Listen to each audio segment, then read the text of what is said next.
We've all had that teacher before. The one that's so strict that everybody's afraid to ask a question. And we've also had that teacher that's really lenient and fun, but so lenient that not a lot of learning takes place. And as a teacher, it's hard to find that perfect balance. That's why Ron Clark's story is so important. He found that balance at a very young age, and now he travels the country, inspiring others to do the same. Ron Clark is from Eastern North Carolina. He went to East Carolina University on a Teaching Fellow Scholarship. And the Teaching Fellow Scholarship is a very prestigious scholarship. It's one that's awarded to students only after a rigorous interview process. And then they also have to have the merits. They have to have the grades and the GPA. If they receive the scholarship, then they get all kinds of additional training while they're in school to help prepare them for teaching. Because, unfortunately, there is high turnover among teachers, especially here in the state of North Carolina. So the purpose of the program was to help retain teachers by providing them with additional support early on.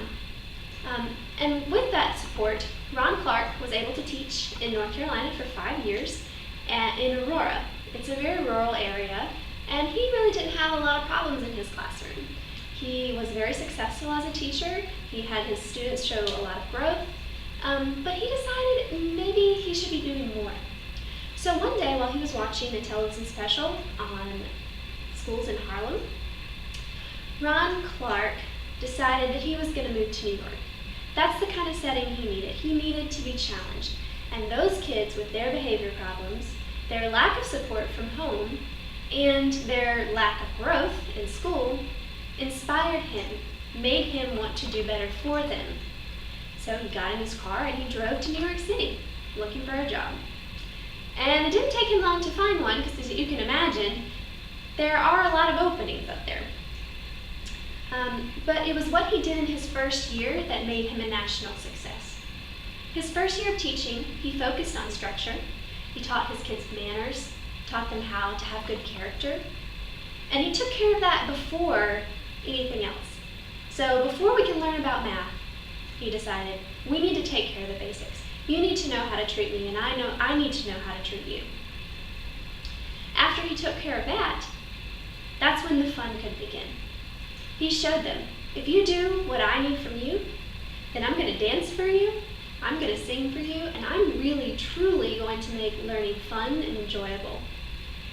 And it was this attitude and this energy that he encompassed that makes him different and sets him apart from other teachers. And in that very first year of teaching, he broke records. His students showed more growth in that first year than they had shown in years. And he was nominated, as a result of that, for the Disney Teacher of the Year Award. 70,000 teachers he was up against. And he won. He won the Disney Teacher of the Year Award. After that, he was featured on Oprah. He became one of her very favorite guests. And he wrote 3 best-selling books, the first of which is called The Essential 55.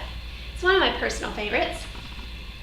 The Essential 55 are his rules in his classroom, Ron Clark's rules that he uses in his classroom. And I know a lot of teachers hear this and they think, wait a minute, that goes against everything I've heard.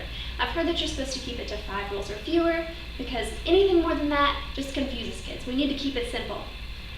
But Ron Clark's rules are really more of procedures and manners than they are strict rules. So I'd like to share a few of them with you today. The first of which is rule number 9. Always say thank you when I give you something. If you don't say it within 3 seconds after receiving the item, I'll take it back. There's no excuse for not showing appreciation. And then he goes into a big explanation about how this is important. And you know, some of us may think it's silly. Really, 3 seconds? That's quite a time limit. But it works. It made his kids show appreciation. I know we've all been in class with that kid who gets a Jolly Rancher and says, I don't like this flavor, I don't want this one. But this simple rule requires that if they're given anything at all, whether they like it or not, they have to show appreciation, they have to show gratitude. And it's an important life lesson that Ron Clark felt needed to be nailed down before he could do any real teaching. Another silly rule that I like is rule number 55. There are no Doritos allowed in the classroom. An interesting choice, you might think. There are some silly rules in here. And like I said, he does go into explanations about them. But most of them are related to manners. So, what's he up to now, you ask?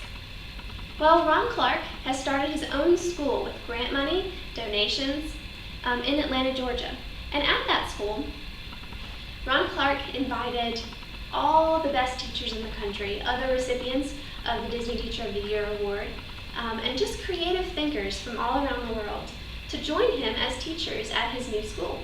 And this school is different from so many others. There's a giant slide that comes down from one floor to the next. And there are mazes that kids have to get through in order to solve a problem. It's just really different than what most teachers expect.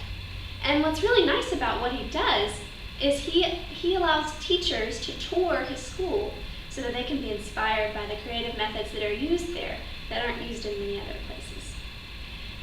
His kids also, it's a 5 through 8 school, and his kids also will have traveled to 7 out of 8 continents by the time they leave the 8th grade. So he's providing his students with opportunities that they would never receive otherwise. And these students are mostly disadvantaged students. Most of them are there on scholarship. He requires that the parents be more involved. They have to sign a contract where they volunteer almost 100 hours within the school. And the purpose of that, he explains, is that parents need to show that they value education. If the parents show the kids that they value education, the kids will value their education too.